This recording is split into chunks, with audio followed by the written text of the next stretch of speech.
Welcome back to the podcast. I'm so glad that you're here. Today, we're going to talk about a topic that I get questions about all the time. It's issues that contractors deal with all the time is the never-ending punch list, meaning that you go out and you fix something expecting to get final payment, and then they find something else that needs to be fixed, or they're not going to pay you till they fix this other thing. And so this is mostly for my contractors that your client is signing your contract. You normally don't have this type of control if you're signing somebody else's contract. So that's more in the commercial world. So this is more for my residential contractor or someone who, as a contractor, your client is signing your contract. So you have some control over what you can put in it, right? So dodging or preventing the never-ending punch list, because what it turns into is that it's just not worth going out there one more time for the last $1,000-$2,000, right? So like I said, I hear about this topic all the time, and it just people get so frustrated and they're like, "I'm done. I'm not going to go out there again. It's not worth it to me." So how can we prevent that? How can we prevent that from happening? As a builder, you know what a punch list is, right? You know that as you're going through the project, you might move to a different section and move on to a different process, and it might not be 100% complete, right? And so, but at the end of this, we're going to do a walkthrough. We're going to tag all the things that are wrong, which then make a list of that. That is the punch list. Fix all the minor issues that, need to be corrected before the job is finally complete. And so that's going to happen, but your customer normally doesn't know what the punch list process is or that it's even going to happen. I've talked to plenty of homeowners who's actually fired their contractors because they were unsatisfied with the work as it was going along, not knowing that, hey, at the end of this, all these minor issues, the scratch paint, all of this stuff, the missing in the mortar, it's all going to be fixed. It's just not 100% right now. And so homeowners get real frustrated. Residential clients get frustrated, or people who are not familiar with the construction industry and how the practice works get frustrated as a project is going on. And it's not like, oh my gosh, this is, 100% complete.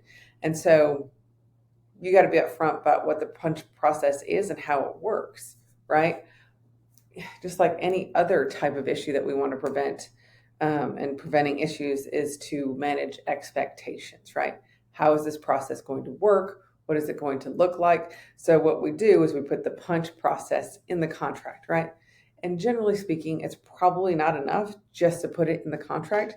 It's one of those provisions that you want to walk the client through when they're signing the contract. Like there's a couple sections I would definitely walk through, like change orders, the fact that they're going to happen and how they're going to be handled, the punch out process, the warranty. There's like some highlighted things about how the project's going to work while you're working through it that I would probably take a few extra minutes, and go through it. Make sure you answer any questions that they have. So yes, it's in the contract, but they actually understand what it's going to look like, right? So explaining the punch process. And so we have it in the section in your contract that says punch out process, and final payment, right? So that they know that as you're going through the project, just because you go on to another section, it doesn't mean it's 100% completely done. Doesn't mean that you're completely done with that. It doesn't mean that they can't say, though, this needs to be corrected.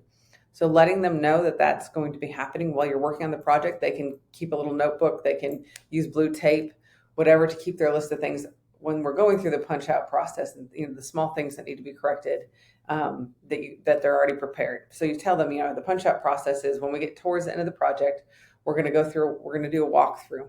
And in that walkthrough, you're going to give me all the list of things that need to be corrected, right? Anything that you see, anything that you've been noticing while the project is going on that needs to be completed or corrected, where you're going to give me that list. And so I'm going to make the list. I'm going to send it over via email, tell you when I'm going to come finish this list. And then once I do all the items on the list that need to be corrected, right? The punch list items that need to be done. Final payment's going to be due. And, we're going to do this one time. And that's not to say, hey, if you find something else later on that wasn't on the punch list, we can still take care of it. It would be a warranty claim. And I don't honor warranty claims until I've been paid in full. So that it really takes it off from the fact of you keep finding another thing that pushes the last payment further and further away. So if we can be upfront about how the punch out process happens, number one, they can be tagging things while the project is happening, keeping their list so they'll be ready for the punch out process, right? When you do the walkthrough. And this will really prevent them from seeing things later on that need to be corrected, right? If they're watching and realize that this process is going to happen, they can be taking notes and be ready for that process when the walkthrough happens, instead of like, oh, I didn't notice that before. And then asking you to come back out and fix it. So let's be upfront about how the process happens, that we get to do it once. We do this, we do this punch out process once, and then we expect final payment after that's done. And like I said, that's not to say that we won't fix other things, but it would be under a warranty claim, and we have to be 100% paid in full before we honor warranty claims, right? So we put it in the contract, explain that that's going to happen. 100, when we're close to completion, we're going to do a walkthrough. You're going to flag everything. We're going to make those changes, and then when we're done, we're 100% done, right? So make sure that we put it in the contract, that we're upfront about how this process goes, so that they know what to expect while it's going on. And like I said, it's one of those provisions that you probably want to walk them through specifically so they understand how it's going to go. And, just having it in the contract, as much as I like to think everybody reads contracts that are written, right? Not everybody does. And so walking them through this process, I think it's probably worth your time to walk them through the scheduling process. And this is honestly, guys, the whole thing is that you're a lot less likely to end up in a dispute if you can manage expectations and are upfront about the process, right? When we get into disputes, it's when we overpromise and underdeliver, and it's not clear what the process should be or what it was going to be. Because, your clients, your homeowner clients, or your clients in general, have a picture in their mind of how the project is going to go. And it's not really based on anything in construction reality. It's based on, other people's ideas or opinions that they've given them, HGTV. It's not based on what you're going to do or how your process works. So being upfront about how the process works, and on how long it's going to take too. That's another thing that can be very upsetting to homeowner clients, especially if we're doing a remodel. They want to know when they can use that space, especially if they're running another property.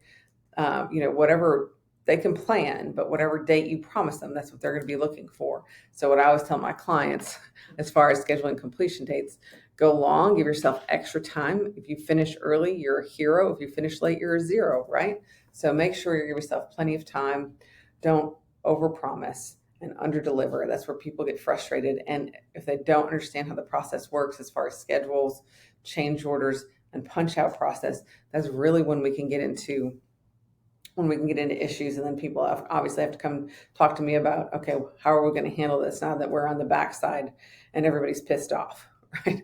And especially on residential homeowner properties, because very fast those disputes get very emotional, and it's really hard to get a homeowner to realize, hey, I understand this is your house and it's very personal, but what you're asking for is kind of out of the realm of possibilities, and they don't want to hear it. And so they want to fight to get everything that they think that they're entitled to, and it becomes very fast expensive and out of hand. So anything we can do on the front end to prevent that from happening, clear expectations, including a punch list. Guys, there's a bunch of other great ideas, blog articles I have already on my website, thecromeenslawfirm.com, about things that need to be in your residential contract. I do construction contracts on a flat fee with a 5 business day turnaround. If you want to know more, email me, reach out to me on social media, because really and honestly, putting the time in on the front end will prevent disputes later on. Having a clear, plain English contract of here's how things are going to go. Here's what you're supposed to do. Here's what I'm going to do. And here's what the whole process looks like. If you do a good job of that on the front end, most cases you won't end up in a dispute. You won't have to hire a lawyer to handle a dispute with a pissed off homeowner. So don't be afraid. Just be honest and upfront. And if they're just demanding something you can't deliver, be honest about it and say you might want to find somebody else, because I can't do what you want me to do. And the other thing too is that trust your gut. If on the first meeting you're just like, we're not going to work well together, I just know that I shouldn't work with this client, don't work with him. 90% of the people that come into my office that get sued say, I knew in the very beginning I shouldn't have done this job. There were signs. Listen to those signs. If they're not going to follow your process, if they're not going to, respect the way you run the project, then let them find somebody else to drive crazy. Okay. So if you need other ideas or need help with your contracts, feel free to reach out. Make sure you subscribe and like the podcast. And I appreciate your time, guys. Thanks.